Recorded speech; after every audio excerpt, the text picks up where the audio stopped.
오늘은 말씀을 행하는 자라는 제목으로 야고보서 말씀을 전하려고 합니다. 야고보서는 실천을 강조하는 책입니다. 진정한 믿음은 행함이 있는 믿음이다. 이것을 강조하는 책이 야고보서입니다. 믿음과 행함은 대립되는 것이 아니고 동전의 양면과 같다. 진정한 믿음은 반드시 행함으로 나타나야 한다라는 것을 강조하고 또 강조하는 책이 야고보서입니다. 저는 우리 성도들이 야고보서 말씀을 통하여 실천하는 성도, 실천하는 믿음을 가질 수 있기를 주님의 이름으로 축원합니다. 야고보서가 강조하는 이 행함 있는 믿음은 생각 없는 행동주의자가 아닙니다. 진실한 믿음에서 나오는 행동이고 속이 꽉 찬 사람의 실천이라고 하겠습니다. 이러한 삶의 출발은 무엇입니까? 우리가 지난주에 말씀을 나누었는데요. 18절 말씀을 한번 보시기 바랍니다. 1장 18절 중간에 보면 자기의 뜻을 따라 진리의 말씀으로 우리를 낳으셨느니라. 자기의 뜻을 따라 진리의 말씀으로 우리를 낳으셨느니라. 하나님께서 우리를 구원해 주셨다는 것입니다. 하나님께서 우리에게 생명을 주셨다는 거죠. 하나님께서 우리에게 생명을 주셔서 우리를 자녀 삼으셨다는 것입니다. 자, 이것은 하나님의 은혜로 우리가 구원을 받아 생명을 얻었다는 말이죠. 야고보서는 이러한 표현을 잘 하지 않지만 오늘 우리가 이 구절을 생각해 보면 우리의 구원은 전적으로 하나님의 은혜라는 것을 알 수 있습니다. 자기의 뜻을 따라 우리를 낳으셨다는 것이죠. 어떻게 우리를 낳으셨다고 말을 하느냐? 1장 18절에 보면 진리의 말씀으로 우리를 낳으셨다 이렇게 말씀하고 있습니다. 진리의 말씀으로 우리를 낳으셨다. 진리의 말씀은 무엇을 가리킵니까? 2장 1절에 이렇게 되어 있죠. 내 형제들아 영광의 주 곧 우리 주 예수 그리스도에 대한 믿음을 너희가 가졌으니. 진리의 말씀은 곧 예수 그리스도를 믿는 믿음을 가리키는 겁니다. 우리가 어떻게 구원을 받습니까? 나를 위해 십자가에 죽으시고 부활하신 예수 그리스도, 그분으로 말미암아 우리가 죄사함을 받고 구원을 받게 됩니다. 다시 말하면 하나님께서는 우리에게 진리의 말씀을 주셔서 그 말씀을 믿게 함으로 우리를 낳으셨다는 것입니다. 그런데 우리가 진리의 말씀을 듣고 예수 그리스도를 믿을 때 우리 안에 어떤 일이 일어나느냐? 다시 말씀을 보시면 21절입니다. 21절에 이렇게 되어 있어요. 중간에 너희 영혼을 능히 구원할 바 마음에 심어진 말씀을 온유함으로 받으라. 마음에 심어진 말씀, 이런 표현이 나옵니다. 그러니까 말씀을 무엇에 비유하고 있느냐 하면 씨앗에 비유하고 있습니다. 우리가 예수 그리스도를 믿을 때, 진리의 말씀을 들을 때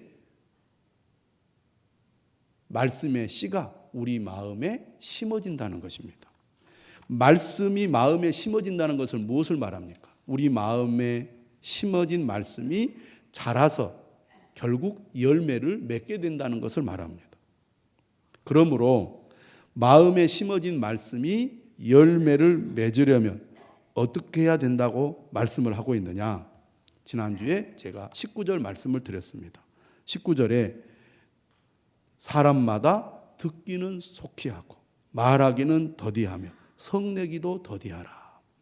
이 말씀은 우리가 다른 사람과의 관계에서 적용할 수 있는 말씀이지만 문맥을 따라 이 말씀을 우리가 살펴보면 먼저 이 말씀은 우리가 진리의 말씀을 듣는 것에 속히 하라는 말입니다. 하나님의 말씀을 듣기를 속히 하라는 거죠. 듣기를 속히 하라는 것은 무엇을 말합니까? 말씀을 듣는 것을 좋아하라는 겁니다. 말씀 듣는데 적극적인 태도를 가지라는 것입니다. 어떤 사람들은 교회를 와서 하나님의 말씀을 들어야 하는데 듣는 것에 별로 관심이 없는 사람이 있습니다. 그냥 참여하는 데 의미를 두는 사람들도 있어요. 여러분, 우리가 이 시간에 예배를 드리는 이유가 어디에 있습니까? 목적이 무엇입니까? 하나님의 말씀을 듣기 위하여 이 자리에 온 겁니다. 그러면 우리가 귀를 기울여 하나님의 말씀을 들으려고 해야 되는데 하나님의 말씀을 들을 생각이 별로 없이 이 자리에 앉아 있는 사람들도 있다 그 말입니다. 그런데 듣기를 속히 하라는 것은 듣는 것을 좋아하라는 겁니다. 귀를 기울여 들으라는 것입니다. 열심히 들으라는 거죠. 또 듣는 것을 사모하라는 것입니다. 은혜 받은 사람, 믿음으로 살아가려고 하는 사람은 말씀을 듣는 것을 좋아합니다. 말씀 듣기 위하여 열심히 말씀의 자리로 나아갑니다. 그리고 귀를 기울여 듣습니다. 어떤 사람이 믿음이 좋으냐? 일반적으로 말씀을 자주 열심히 듣는 사람들이 믿음이 좋습니다. 어떤 사람의 삶이 변화됩니까? 말씀을 듣기를 즐거워하는 사람들이 믿음도 잘하고 삶이 변화가 돼요.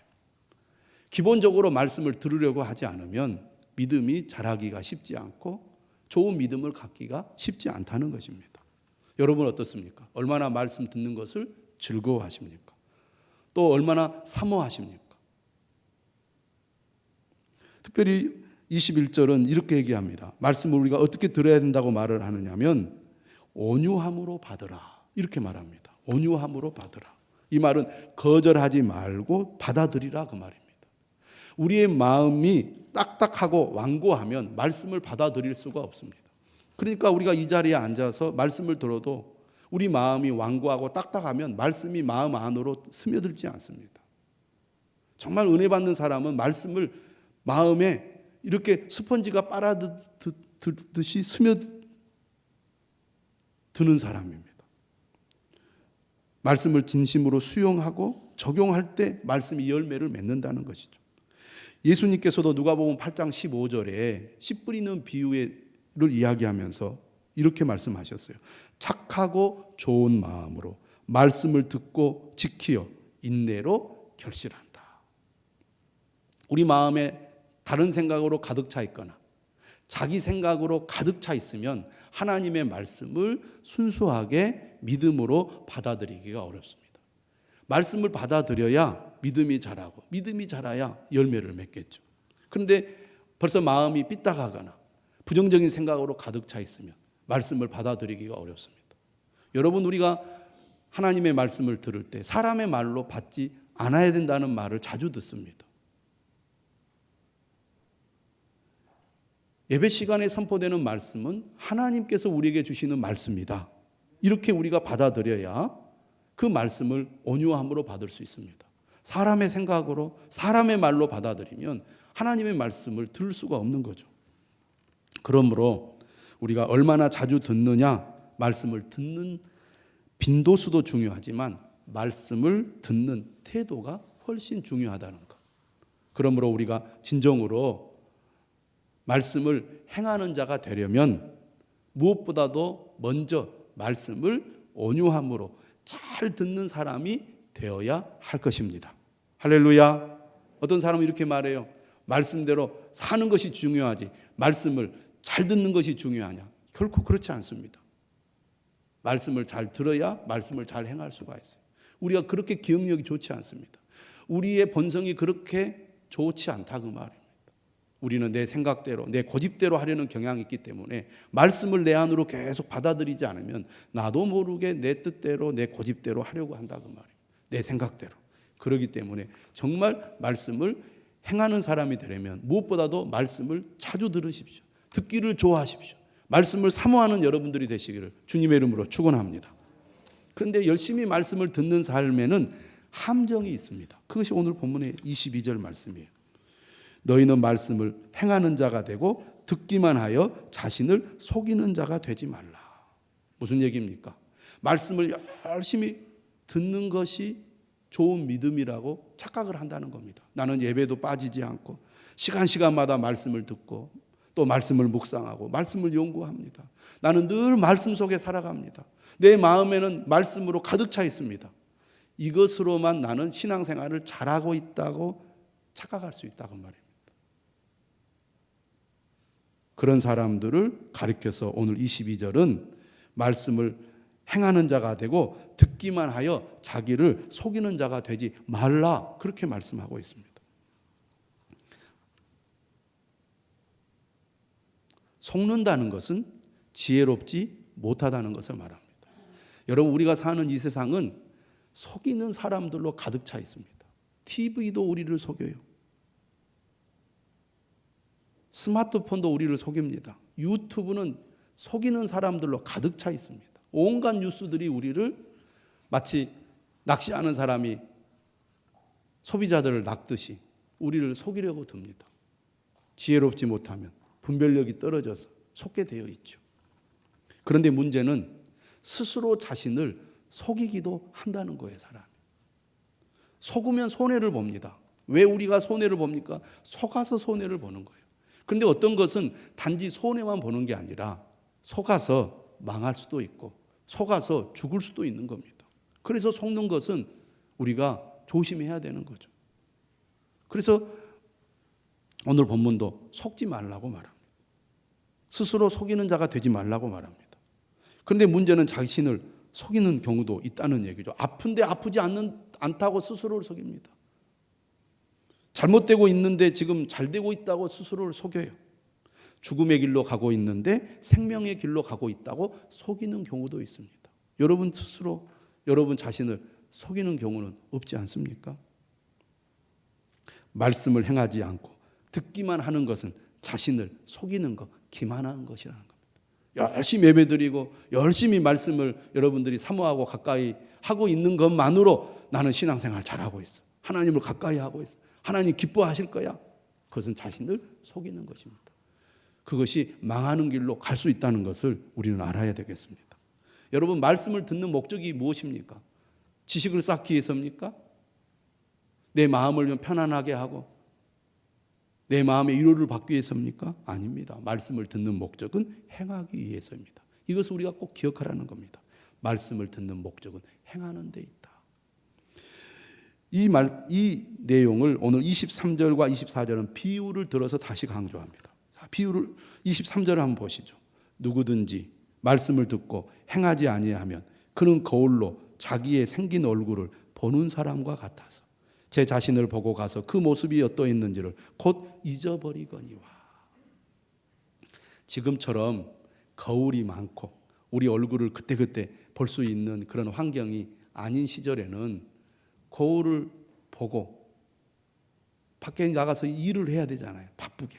그래서 얼굴을 고쳐야 되는데 잘못된 부분을 좀 교정해야 되는데 거울을 보고 그냥 급한 나머지 잊어버리고 막 행동할 수 있다 그 말입니다. 여러분, 사람이 자기 얼굴을 직접 볼 수 있는 사람이 어디가 있습니까? 아무도 없잖아요. 거울을 통해서만 자기 얼굴을 봅니다.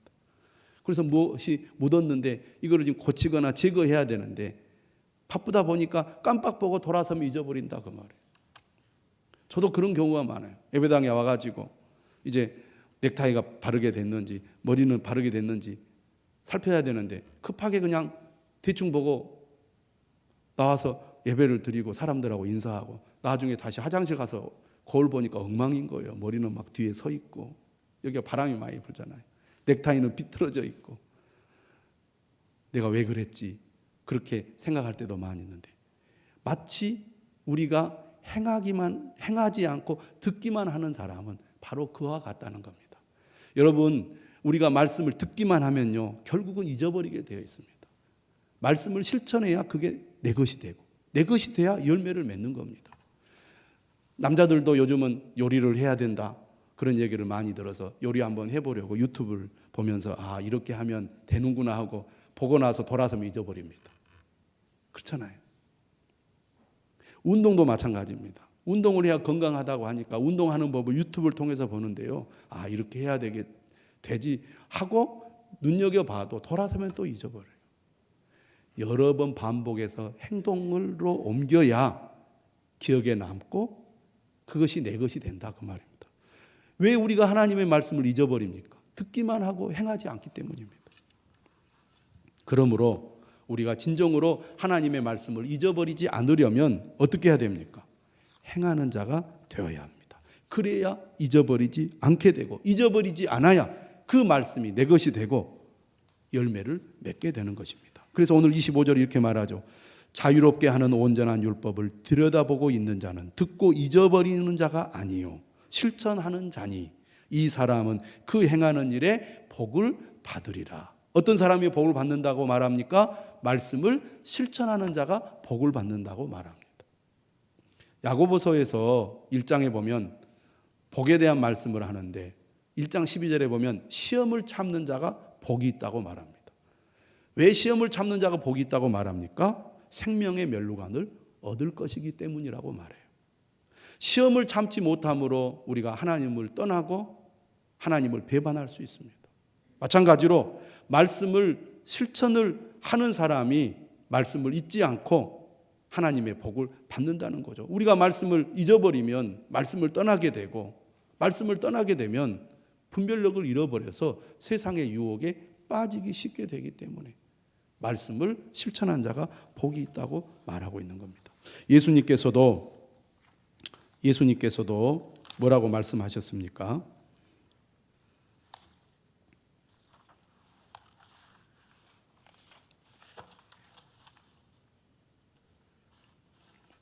마태복음 7장에 이런 말씀하셨어요. 마태복음 7장에 예수님께서 하신 말씀을 우리가 기억해 볼 필요가 있습니다.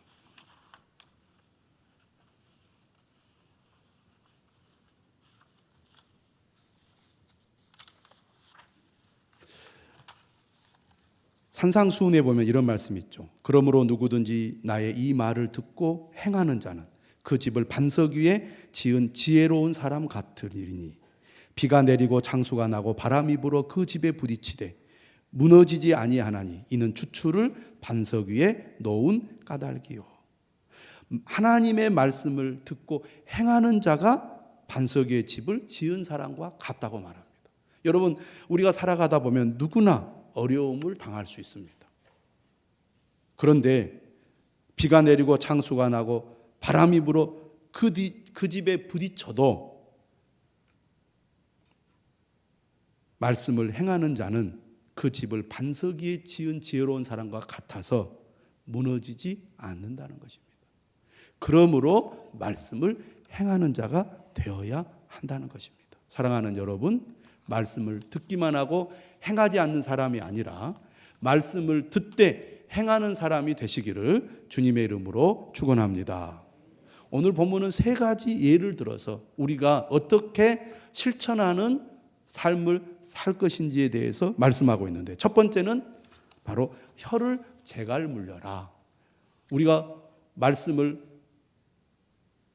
실천하는 삶을 살아가는 데 있어서 무엇보다도 언어 생활을 절제하는 삶을 살아야 된다고 강조합니다. 26절이죠. 누구든지 스스로 경건하다 생각하며 자기 혀를 제갈 물리지 아니하고 자기 마음을 속이면 이 사람의 경건은 헛것이라. 경건하다는 것은 하나님을 사랑한다는 것입니다. 하나님을 가까이 한다는 것입니다. 늘 하나님을 의지하고 산다는 것을 얘기하죠.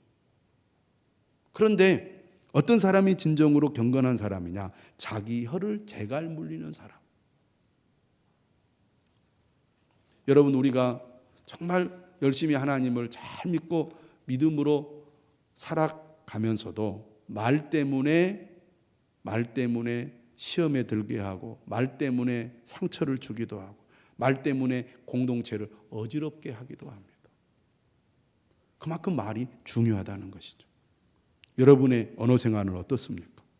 우리가 살아가면서 말로 하는 죄가 얼마나 많은지 모릅니다. 그래서 1장 21절도 뭐라고 얘기하냐면 모든 더러운 것과 넘치는 악을 내버리라고 말합니다. 우리 마음에 더러운 것과 넘치는 악이 가득 차면 그것이 어디를 통해서 나옵니까? 말을 통해서 나옵니다. 그래서 무엇보다도 말을 절제하는 사람이 되어야 한다고 가르치고 있습니다. 우리가 어떻게 말로 잘못을 합니까? 거짓말을 할 때가 있습니다. 불평, 불만을 쏟아낼 때가 있습니다. 다른 사람을 비방하거나 조롱하거나 무시하거나 심지어는 욕설을 내뱉기도 합니다. 의도적으로 절제하지 않으면 우리는 말로 죄를 짓게 된다는 것이죠. 제갈이라는 것은 사나운 말을 통제하기 위하여 입에 막대기, 새로 된 막대기를 가로로 집어넣어서 고삐로 탁 당기는 그런 일을 하지 않습니까? 우리도 스스로 입에 혀에 재갈을 물리지 않으면 나도 모르는 사이에 실수를 하고 잘못을 하게 되는 것이죠. 그러므로 진정으로 주님이 기뻐하시는 믿음의 삶을 살아가기 원한다면 말을 절제하십시오. 이게 오늘 첫 번째 예입니다. 두 번째는 뭡니까? 자기 주위의 약자를 돌보라고 말씀하고 있습니다. 27절이죠. 하나님 아버지 앞에서 정결하고 더러움이 없는 경건은 곧 고아와 과부를 그 환난 중에 돌보고, 고아와 과부는 그 당시에 약자의 대명사입니다. 여러분은 얼마나 약자를 돌보는 삶을 살고 있습니까? 많은 사람들이 이렇게 말합니다. 내가 너무나 바빠서요, 약자를 돌볼 여유가 없습니다. 또 어떤 사람들은 내 코가 석자인데, 내가 약자인데 내가 누구를 돌보고 누구에게 관심을 갖겠습니까? 또 이런 분들도 있습니다. 그러나 여러분, 오늘 우리가 주님의 말씀을 귀로만 듣지 않고 행동으로 옮기겠다고 여러분들이 결심한다면 약자를 돌보는 삶을 실천해야 될 줄로 믿습니다. 마음을 가지고 주위를 돌아보면 우리가 관심을 가지고 돌봐야 할 사람들이 많이 있습니다. 교회 안에도 약자들이 있죠. 믿음이 연약한 분들도 있습니다. 몸이 연약한 분들도 있습니다. 마음이 연약한 분들도 있습니다. 삶의 어려움을 겪는 분들이 있습니다. 교회 안에는 갓난아이나 어린아이도 약자입니다. 많은 사람들이 나 혼자 은혜 받고 나 혼자 평안하게 열심히 신앙생활하는 것으로 만족하는 분들이 있는데, 약자를 돌보라는 말씀을 듣고 실천하는 사람은 그래, 내가 교회에서 이런 봉사를 통해서 약한 사람들을 도와야 되겠다. 믿음이 연약한 사람을 돕거나 어린아이들을 돕는 사역을 통하여 내가 약자를 돌보는 삶을 살아야 되겠다. 그렇게 결단을 하는 분들이 있습니다. 이단들 가운데는 그러한 사역을 잘하는 이단들이 있습니다. 예를 들면 어린아이를 데리고 있는 젊은 엄마들을 돕는 것에 적극적인 그런 이단들이 있어요. 그래서 주로 그 이단들은 어떻습니까? 젊은 엄마, 어린아이를 데리고 있는 엄마들을 공략해서 그들의 그 교회로 끌고 갑니다. 아이를 봐줘요. 교회를 오면 내가 아이를 봐줄 테니 걱정하지 말고 예배도 드리고 성경 공부도 하십시오. 또 평소에도 아기 엄마가 행동이 자유롭지 않잖아요. 시장에도 가야 되고 은행에도 가야 되고 볼일도 있는데 또 사람도 만나야 되는데 아기 때문에 제대로 못해요. 내가 애기 봐줄 테니 일 보세요. 이렇게까지 합니다.